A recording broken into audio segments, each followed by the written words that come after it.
chers élèves, nous allons continuer avec notre leçon de grammaire qui porte sur les fonctions dans les phrases simples, le sujet, le complément d'objet direct et l'attribut.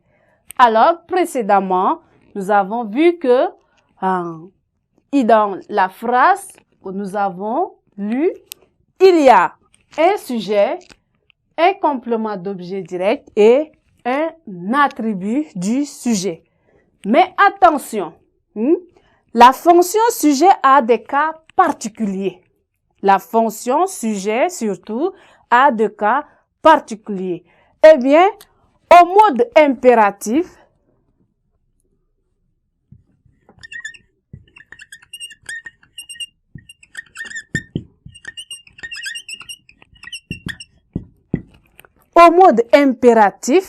le sujet n'est pas exprimé.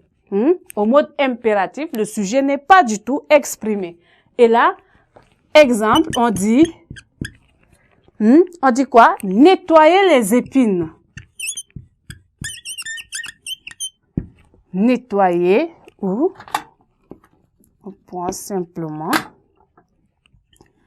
nettoyer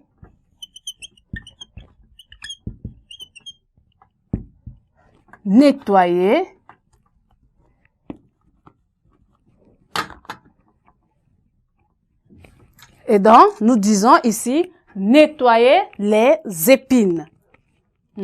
Ici, il n'y a pas de sujet. Le sujet ne figure pas au mode impératif. On dit aussi certains verbes se construisent avec un sujet. Certains verbes se construisent avec un sujet grammatical placé avant le verbe et un sujet logique placé après le verbe. Prenons un exemple. Quand je dis « Il se produit un grand événement à Makari aux épines ».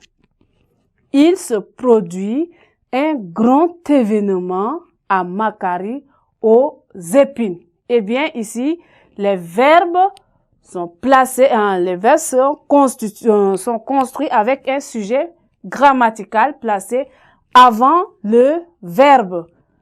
Un grand événement à Makari aux épines.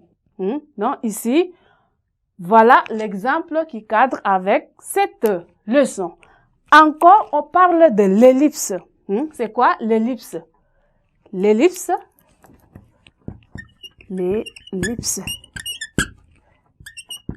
Et donc, c'est quoi l'ellipse? L'ellipse ici est un mot ou groupe de mots sous-entendus dont il faut tenir compte quand on cherche les fonctions des mots ou groupes de mots dans une phrase. Eh bien, quand je dis Barka organisa une assemblée et y invita tous les chefs traditionnels. Barka organisa une assemblée et y invita tous les chefs traditionnels. Donc, l'ellipse à ce niveau, c'est invita tous les chefs traditionnels. C'est là l'ellipse du sujet. Y invita tous les chefs traditionnels. Eh bien, nous allons voir la classe grammaticale des sujets. La classe grammaticale des sujets. 1. La fonction sujet peut être exercée par un nom. Un sujet peut être un nom, simplement. La fonction sujet peut être exercée par un nom. Eh bien, quand je dis « ce garçon s'appelle Niobe ». Ce garçon s'appelle Niobe. Ce garçon s'appelle Niobe. On dit le sujet peut être un nom. Alors, ce garçon est le sujet. C'est bien sûr un nom. La fonction sujet peut être également un groupe nominal. un groupe nominal. La fonction sujet peut être un groupe nominal.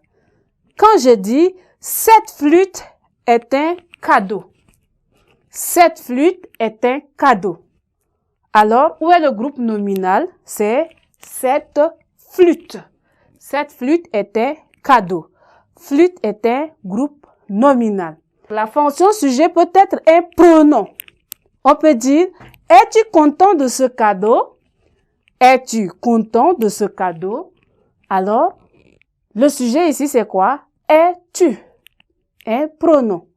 Donc, le tu ici est le sujet. Un sujet peut être aussi un adjectif qualificatif. Eh bien, dans ce cas, on peut donner un exemple comme suit. Le seau incommode tout le monde. Le seau ici est un adjectif, mais dans ce cas, il est un nom. On dit un seau. C'est un nom, mais non un adjectif maintenant à ce niveau. Donc, le sujet peut être un adjectif. On dit le seau incommode tout le monde. Enfin, le sujet peut avoir la fonction d'un verbe à l'infinitif. Lorsque je dis son souhait est de lutter contre les forces rétrogrades. Dans ce cas, lutter est ici le sujet. Eh bien, les verbes qui peuvent introduire des attributs du sujet sont précisément appelés les verbes attributifs. Il faut bien retenir. Les verbes qui peuvent introduire des attributs du sujet sont donc appelés les verbes attributifs. Ce sont entre autres être et le verbe d'état, demeurer, rester, se trouver, devenir, sembler et bien d'autres, ou encore les verbes pronominaux tels que s'appeler, se nommer, se croire, etc. Eh bien, chers élèves, nous sommes arrivés donc au terme de notre leçon portant sur les fonctions dans la phrase simple, le sujet, le complément d'objet direct et l'attribut. Au revoir et à nous revoir à la séance prochaine. Merci.